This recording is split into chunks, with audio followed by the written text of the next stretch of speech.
اعوذ باللہ من الشیطان الرجیم بسم اللہ الرحمن الرحیم وبہ نستعین وہو خیر المعین۔ وہ بات ہماری سورہ مبارکہ مزمل میں جاری تھی۔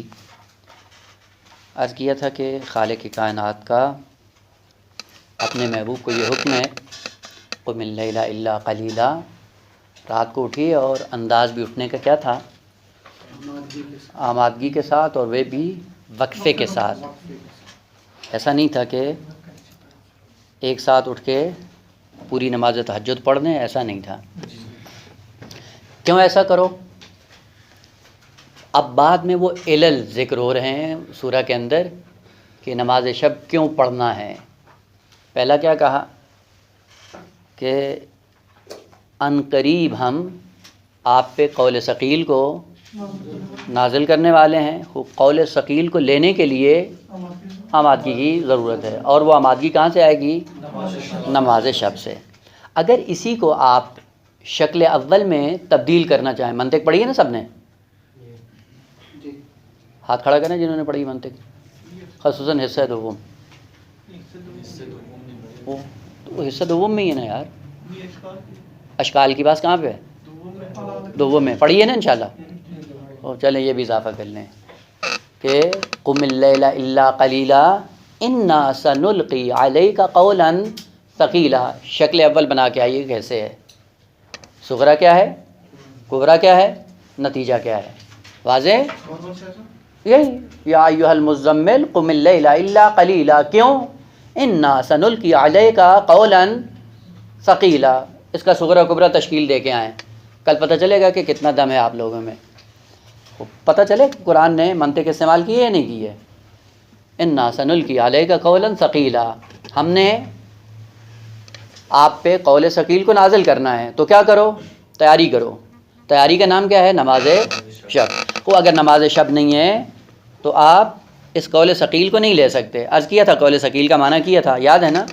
قول ثقیل ہے کیوں؟ چونکہ براہین، استدلالات عقلی بنیادوں پہ ہے، اور عقلی مطالب کو دریافت کرنا سنگین ہوتا ہے، لیکن وہی عقلی مطالب جب تیاری کے ساتھ ہوں آسان ہو جاتے ہیں، اور چونکہ فطرت کے مطابق ہیں اس لیے بہت آسان ہے، یعنی فطرت فوراً قبول کر لیتی ہے۔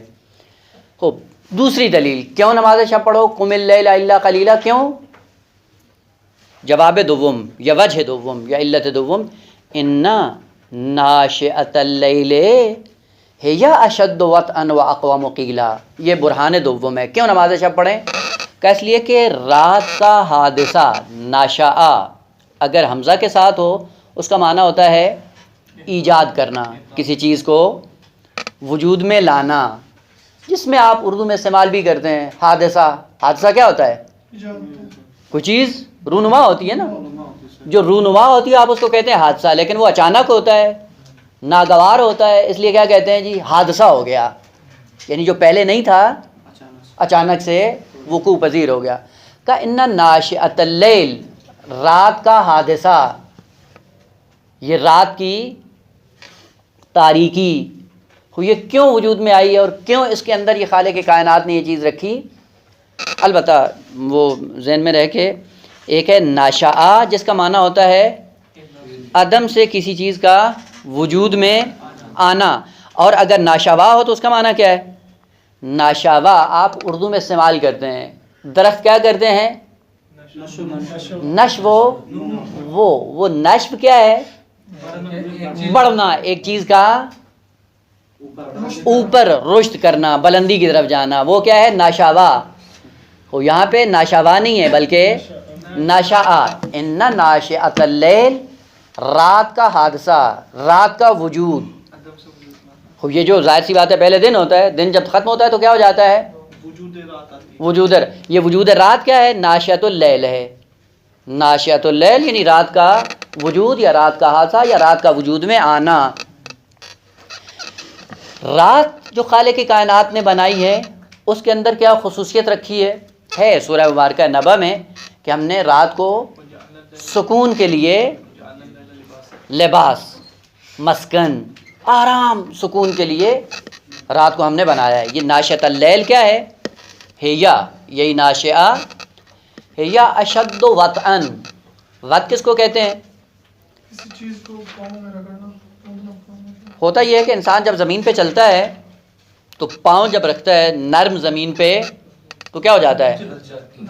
زمین دھس جاتی ہے، اور آپ کے پاؤں کے نشان وہاں پہ وہ اثر رہ جاتا ہے، اثر باقی رہتا ہے. وہ جو اثر باقی رہتا ہے اس سے پتہ چل جاتا ہے کہ یہاں سے کون سی چیز گزری ہے، انسان گزرا ہے یا حیوان یہاں سے گزر گئے. یعنی وہ نشان بتا رہا ہوتا ہے. احسن، وہ کسی چیز تک آپ کو لے کے جاتا ہے. خالق کائنات بتانا یہ چاہ رہا ہے کہ نماز شب کو کس وقت انجام دینا ہے اور کیوں انجام دینا ہے. ان ناشئۃ اللیل ہی اشد وطئا، پابرجا رہتا ہے. جو عمل بھی آپ انجام دیتے ہیں وہ ختم پابرجا ہے. یعنی ہر چیز کے دوام کے لیے اور ہر چیز کی بقا کے لیے کون سا عمل انجام دیں کا جو رات کی تاریکی میں. دیکھیں عموماً دن میں اور رات میں فرق یہ ہوتا ہے کہ بعض نمازیں ہیں جو دن میں ہیں اور بعض نمازیں رات میں ہیں. اور یہ بالخصوص نماز تہجد یہ ایسی تاریکی میں جہاں پہ کوئی دوسرا نہ ہو. البتہ ذہن میں رہے گا عمل مستحب ہے، لیکن اگر آپ کا عمل مستحب بھی کسی کی اذیت کا باعث بن رہا ہو تو یہ پڑھنا ہی جائز نہیں ہے، حرام ہے. خوب جو دن میں ہوتی ہیں مصروفیات انسان کی، اس میں چونکہ لوگ بھی ہوتے ہیں دیکھ رہے ہوتے ہیں، خلوص نیت نہیں آتا. لیکن جب آپ رات میں اکیلے اٹھتے ہیں اس وقت آپ ہیں اور آپ کا نفس ہے. یعنی یہ نہ سمجھیں کہ وہاں بھی آپ کا کوئی مزاحم نہیں ہے، نہ، وہاں پہ مزاحم ہے لیکن آپ کا نفس ہے. اگر آپ ساری رات اٹھ کر نماز تہجد پڑھتے بھی ہیں اور نیت کیا ہوتی ہے؟ واہ واہ آج تو ہم نے کون سا تیر مار دیا. نفس کو خوش کر رہے ہوتے ہیں. نفس آپ کو کیا کرتا ہے؟ عجب میں لاتا ہے. اپنے آپ کو انسان پسند کرنے لگتا ہے کہ ہم سے بڑا بھی کوئی ہوگا، ہم سے کوئی اچھا بھی ہوگا. اور پھر ہوتے بھی یہ دیکھیں، سوچتے ہیں یہ دیکھیں یہ سویا ہوا ہے، اس کو توفیق نہیں مجھے ہو گئی ہے. یہی سے وہ سلسلہ سارا ختم ہو جاتا ہے، نابود ہو جاتا ہے. اس لیے رات کی تاریکی میں جو دشمن ہے وہ دشمن بھی غیر مرئی ہے، نہ مرئی ہے. خوب دن میں ریاکاری ہو سکتی ہے لوگوں کے سامنے، لیکن رات کی تاریکی میں جیسے وہ تاریک ہے وہاں پہ دشمن بھی تاریکی میں ہے، نامرئی دشمن. نامرئی دشمن پھر کیا کرتا ہے؟ انسان کو پوری زحمت آپ کی ضائع کر دیتا ہے، نابود کر دیتا ہے. اور پھر بس اوقات ہوتا بھی ہے، اتراتے بھی ہیں، ہاں جی دیکھیں آپ تو یار جانوروں کی طرح سوتے رہے. وہ کیا فائدہ آپ کے اٹھنے کا جو دوسروں کی ذلت اور تذلیل کا سبب بنے؟ کوئی فائدہ نہیں. نہ فقط کوئی فائدہ نہیں ہے بلکہ اپنے آپ کو قعر جہنم میں لے کے جا رہے ہو. اٹھے بھی صحیح، نیند بھی خراب کی، آخرت بھی نابود کر دی، سامنے والے کی آبرو ریزی بھی کر دی. نماز شب یوں ہوتی ہے. اور نماز شب کے لیے ہے کہ اگر آپ پڑھ رہے ہیں تو حتیٰ آپ اپنے نفس کو سرکوب کریں کہ جتنا اخلاص کے ساتھ مجھے خالق کی بارگاہ میں آنا چاہیے تھا وہ اخلاص کہاں رہے گا، کہاں ہے. اسی لیے بار بار اپنے نفس کو سرکوب کریں. قرآن کی آیت ہے افرأیت من اتخذ الہہ ہواہ، اے رسول کیا نہیں دیکھتے ہو اسی معاشرے کے اندر ایسے افراد ہیں جن کا معبود کون ہے؟ ان کی خواہشیں. خواہشوں کو اپنا معبود اور اللہ بنا کے ساری زندگی اسی کی عبادت کر رہے ہوتے ہیں، اور اس جھانسے میں ہوتے ہیں شاید ہم خدا کے سامنے جھکے ہوئے ہیں. ایسا نہیں ہے. لہذا خطرناک بیماری ہے رات کی تاریکی میں اٹھنا. اس عنوان سے انتہائی خطرناک ہے. چہ بسا کہ انسان کو عجب میں ڈالے، اپنے آپ کے اندر اس میں احساس برتری آ جائے، اور احساس برتری کے نتیجے میں دوسروں کا اصل انسان ہی نہ سمجھے. اور چہ بسا جس محفل میں بیٹھے ہاں جی ہم تو یہ ہیں جی مصحبات اتنے پڑھتے ہیں اس میں. اچھا پھر بسا اوقات ہوتا بھی ہے اچھا وہ جی قنوت میں بیٹھے ہوں گے نا متوجہ کرنے کے لیے، پتہ ہے سب کو کیا پڑھنا ہے. وہ قنوت میں وہ کون سی دعا ہے وہ جو لمبی والی جو نماز شب میں پڑھی جاتی ہے؟ کیا کہنا چاہ رہے ہو؟ ہاں میں پڑھتا ہوں. کیا فائدہ اس نماز شب کا؟ وہ جو لمبی نہیں پڑھے، بس مختصر پڑھ کے تم اپنا ختم کر دو. لمبی لمبی نماز. آپ کو پتہ ہے خوارج کے عبادتوں کے نتیجے میں ماتھوں میں کیا تھا؟ وہ اکٹھے بن گئے تھے. نماز شب سے. ہاں ادھر یہ ہے اور ادھر کیا ہے؟ جو بھی علی کا چاہنے والا ہے اس کا خون خرابہ کرنا جائز ہے. یہ ہے نماز شب. یعنی بس اوقات انسان اسی دین کے جھانسے میں غیر دینی کام انجام دیتا ہے اور اس کو توجہ نہیں ہوتی ہے. لہٰذا یہ نہ ہو. اسی لیے خالق کائنات ان ناشئۃ اللیل، رات کا حادثہ کیا ہے؟ ہیا اشد وطئن، ہمیشہ باقی رہنے والا ہے. لیکن دو عنصر ہیں، بلکہ تین. ان میں سے ذہن میں رہے تاکہ یہ بات والا مطلب واضح ہو. انسان جب عبادت کرتا ہے، اللہ کی راہ میں آتا ہے، تو عابدین کے گروہ کتنے ہیں؟ تین. ایک آتا ہے اللہ کی عبادت کرتا ہے اور پیچھے جو نیت ہوتی ہے اس کی وہ کیا ہے؟ جہنم سے بچنا ہے. یعنی ہے، آپ جا کر دیکھ لیں قرآن کا تقریباً 1/7 حصہ انذار پر مشتمل ہے، تبشیر نہیں ہے. تبشیر بہت کم ہے. انذار البتہ معنی کریں گے انشاءاللہ، ابھی وہ نہیں ہے جو عموماً کیا جاتا ہے. ڈرانا نہیں ہے، معنی غلط ہے. انذار کا معنی الگ ہے، لیکن پیغمبر کے لیے بھی ہے کہ انما انت منذر، بس آپ منذر ہی ہیں. یعنی آپ کا کام انذار کے علاوہ کچھ نہیں. اتنی اہمیت ہے انذار کی، حصر کے ساتھ بیان ہوا ہے. تبشیر کو بیچ میں ذکر نہیں کیا. تبشیر کی بہت محدود آیات ہیں، زیادہ نہیں ہیں، لیکن انذار کی آیات ابھی گننا چاہیں بہت زیادہ ہیں. کبھی کبھی انسان آتا ہے، راہ عبادت طے کرتا ہے، لیکن ہدف پیچھے کیا ہوتا ہے؟ جہنم سے بچنا ہے. خوب اگر وہ اس میں اخلاص ہو تو آہستہ آہستہ یہ نمازیں، یہ روزیں، یہ عبادتیں، یہ ساری چیزیں انسان کو کیا کرتی ہیں؟ جہنم سے بچا دیتی ہیں. بچ بھی جاتا ہے. وہ معصوم فرماتے ہیں یہ کس کی عبادت ہے؟ نہ، کس کی عبادت ہے؟ غلاموں کی عبادت ہے. تل کا عبادت العبید. عبید کون ہوتا ہے؟ جس کے سر پہ ڈنڈا ہوتا ہے. ڈنڈا اٹھا لیں کام کام نہیں کرے گا. ڈنڈا رکھ دیں بالکل سست ہو جاتا ہے. اٹھا لیں فوراً جو کام ہوتا ہے. اکثریت ایسی. آپ دنیا کا نظام بھی دیکھ لیں، سارا کام ڈنڈے کی بنیاد پہ چلتا ہے. آپ گاڑی پہ جا رہے ہیں، اگر پولیس والا نہیں کھڑا ہوا ہے اور گاڑی بھی نہیں ہے تو آپ کبھی بھی نہیں رکیں گے ریڈ لائن پہ. کوئی بھی نہیں دیکھ رہا، نکل جاؤ. لیکن وہیں پہ اگر پولیس والا کھڑا ہو جس کو پتہ ہو کس نے فوراً جرمانہ کرنا، کیا کریں گے؟ رک جائیں گے. یہ غلاموں والا سسٹم ہے جو ہم نے اپنایا ہوا ہے، انسانوں والا نہیں ہے. انسان کے لیے خود اس کی عقل کافی ہوتی ہے. اسی لیے شہید بہشتی رضوان اللہ تعالی علیہ اور آغا قراتی شاہ کی حکومت میں بھی انقلاب نہیں آیا تھا. رات کو جا رہے تھے اور شہید بہشتی گاڑی چلا رہے تھے. تقریباً آدھی رات کا ٹائم تھا. گئے تو اشارہ بند تھا، ریڈ لائٹ تھی. آغا بہشتی رک گئے. یہ آغا قراتی خود نقل کرتے ہیں. آغا قراتی سے کہتے ہیں آغا بہشتی سے کہ آغا اب تو کوئی بھی نہیں ہے، آپ چلے جائیں. پلٹ کے انہوں نے ایک جملہ کہا کہ ہم نظام کے مخالف ہیں، نظام شاہی کے، نظم کے مخالف نہیں ہیں. جس انسان کے اندر نظم نہ ہو وہ انسان نہیں ہے. یعنی جس کو پتہ نہیں ہے میں نے کیا کرنا ہے، کیوں کرنا ہے، کس وقت کرنا ہے، یہ نظم نہیں ہے. نہ سونے کا برنامہ ہے، نہ کھانے کا برنامہ ہے، نہ اٹھنے کا ہے، نہ عبادت کو، کچھ بھی نہیں ہے. دل چاہا تو نماز پڑھ لی، دل چاہا تو کھانا کھا لیا، نہیں ٹائم ہے تو بیٹھے رہ جائیں گے. یہ کیا ہے؟ غیر منظم انسان. یہ انسان نہیں ہے اصلاً. بس ایک گروہ وہ ہے جو عبادت کے راستے میں آتا ہے، کس بنیاد پہ؟ جہنم کے خوف سے. خوف ہے، اگر خوف اٹھا لو یہ کیا کرے گا؟ کوئی نماز نہیں پڑھے گا. یعنی حقیقت یہ ہے کہ ابھی اپنے بل الانسان علی نفسہ بصیرہ، ابھی آپ پہ خالق کائنات کی طرح سے فرشتہ آ کے آپ کو کہہ دے اگر نہ جنت ہے نہ جہنم ہے، کچھ بھی نہیں ہے، اٹھیں گے؟ بس یہی سے پتہ چل گیا نا کہ ہمیں باتیں جو کر رہے ہیں کس لیے کر رہے ہیں. ایک گروہ یہ ہے. دوسرا گروہ کون ہے؟ کا جو جنت کے شوق میں عبادت کرتا ہے. کیا کرتے ہیں؟ نماز پڑھ رہے ہیں، کیا ملے گا؟ حور العین. ہاں نماز پڑھ رہے ہیں، کیا ملے گا؟ وہ نعمتیں ملیں گی. نماز پڑھ رہے ہیں وہاں پہ بلند مقام مل جائے گا. یہ کریں گے، یہ کیا ہے؟ وہ امام نے فرمایا، البتہ یہ متعدد ائمہ سے مطلب نقل ہوا ہے کہ یہ کس کی عبادت ہے؟ تجار کی. تجار کون ہوتے ہیں؟ ہم معنی اس کا کرتے ہیں. اگر ہم سے پوچھے جائیں تو اگر مجلس میں پڑھیں تو ہم کہتے ہیں یہ خوجوں کی عبادت ہے.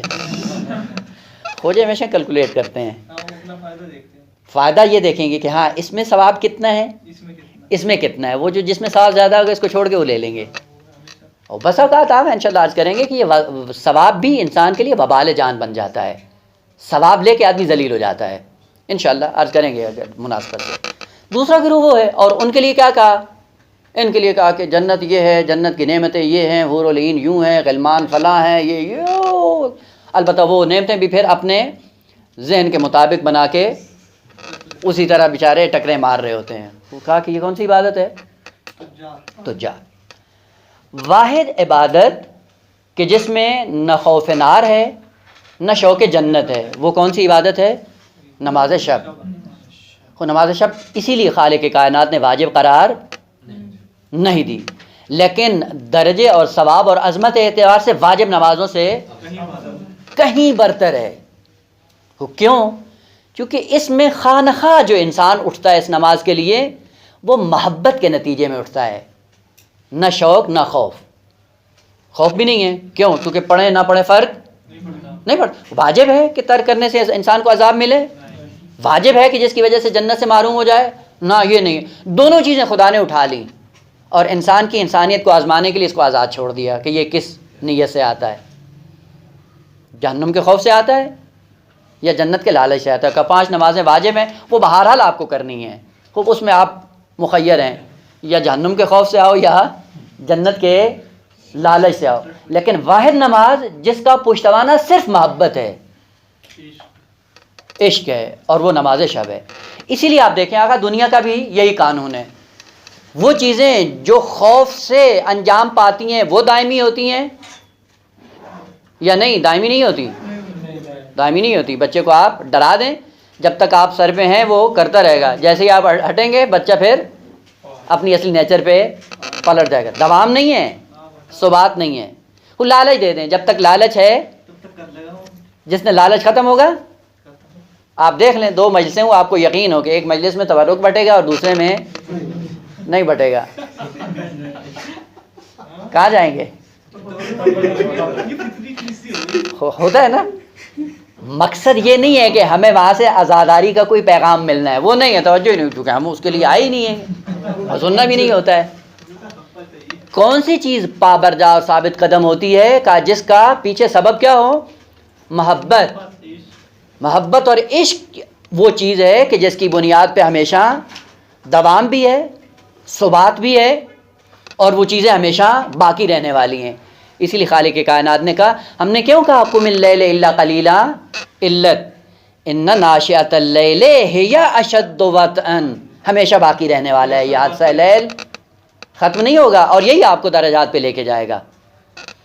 ان ناشئۃ اللیل ہی اشد, سخت ہے, وطئا پابرجا رہنے کے اعتبار سے, ثابت قدم رہنے کے اعتبار سے.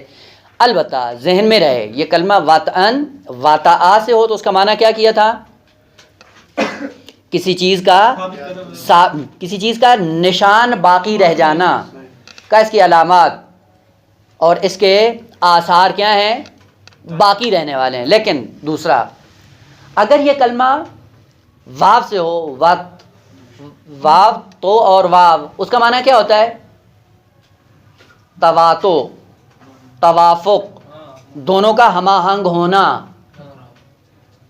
آپ نے پڑھا ہے ایک ہوتی ہے کلی متواتی اور دوسری مشکک, فرق کیا ہوتا ہے دونوں میں؟ کلی متواتی میں کیا ہوتا ہے, السویہ, برابر ہیں, موافقت ہے, کاملاً ایک دوسرے کے ساتھ برابر صدق ہوتا ہے, یہی ہوتا ہے نا. لیکن کلی مشکک میں کیا ہوتا ہے, وہ تفاوت ہوتا ہے, شدت و ضعف کا ہو جائے گا, ممکن ہے کسی اور اعتبار سے جہاں پہ تشکیک آ جائے, فرق آ جائے اس کے مقابلے میں. تواتو یعنی توافق, یعنی دونوں کا ایک ساتھ ہونا. خوب اگر فرض کریں کہ یہ واقعہ نہ ہو بلکہ حمزہ کی جگہ واو ہو تو اس کا معنی کیا ہے, موافقت, کسی چیز کا ایک ساتھ ہونا.